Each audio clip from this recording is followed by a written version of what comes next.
Pride and Prejudice, written by Jane Austen, read by Chuck Brown. Chapter 4. When Jane and Elizabeth were alone, the former, who had been cautious in her praise of Mr. Bingley before, expressed to her sister just how very much she admired him. "He is just what a young man ought to be," said she, "sensible, good-humored, lively, and I never saw such happy manners, so much ease, with such perfect good breeding." "He is also handsome," replied Elizabeth, "which a young man ought likewise to be, if he possibly can. His character is thereby complete." "I was very much flattered by his asking me to dance a second time. I did not expect such a compliment." "Did not you? I did for you. But that is one difference between us. Compliments always take you by surprise, and me never.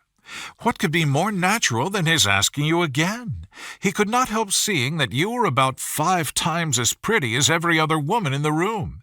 No thanks to his gallantry for that. Well, he certainly is very agreeable, and I give you leave to like him. You have liked many a stupider person." "Dear Lizzie!" "Oh, you're a great deal too apt, you know, to like people in general. You never see a fault in anybody. All the world are good and agreeable in your eyes.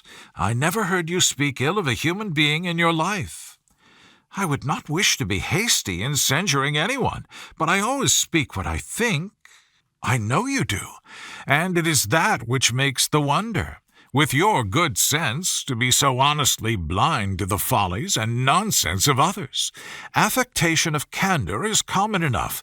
One meets with it everywhere. But to be candid without ostentation or design, to take the good of everybody's character and make it still better, and say nothing of the bad, belongs to you alone.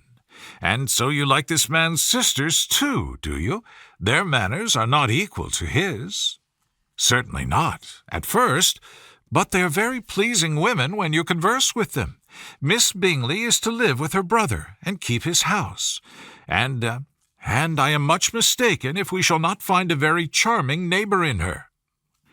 Elizabeth listened in silence, but was not convinced. Their behavior at the assembly had not been calculated to please in general, and with more quickness of observation and less pliancy of temper than her sister, and with a judgment too unassailed by any attention to herself, she was very little disposed to approve them.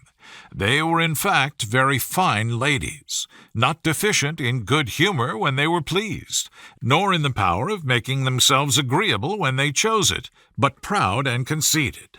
They were rather handsome, had been educated in one of the first private seminaries in town, had a fortune of £20,000, were in the habit of spending more than they ought, and of associating with people of rank, and were therefore in every respect entitled to think well of themselves and meanly of others. They were of a respectable family in the north of England, a circumstance more deeply impressed on their memories than that their brother's fortune and their own had been acquired by trade. Mr. Bingley inherited property to the amount of nearly £100,000 from his father, who had intended to purchase an estate, but did not live to do it.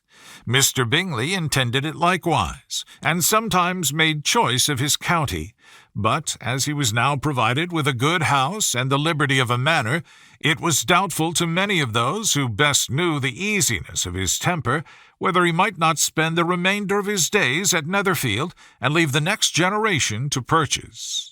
His sisters were anxious for his having an estate of his own, but, though he was now only established as a tenant, Miss Bingley was by no means unwilling to preside at his table, nor was Mrs. Hurst, who had married a man of more fashion than fortune, less disposed to consider his house as her home when it suited her. Mr. Bingley had not been of age 2 years when he was tempted by an accidental recommendation to look at Netherfield House. He did look at it, and into it, for half an hour, was pleased with the situation and the principal rooms, satisfied with what the owner said in its praise, and took it immediately. Between him and Darcy there was a very steady friendship, in spite of great opposition of character. Bingley was endeared to Darcy by the easiness, openness, and ductility of his temper, though no disposition could offer a greater contrast to his own, and though with his own he never appeared dissatisfied. On the strength of Darcy's regard, Bingley had the firmest reliance, and of his judgment the highest opinion. In understanding, Darcy was the superior. Bingley was by no means deficient, but Darcy was clever. He was at the same time haughty, reserved, and fastidious, and his manners, though well-bred, were not inviting.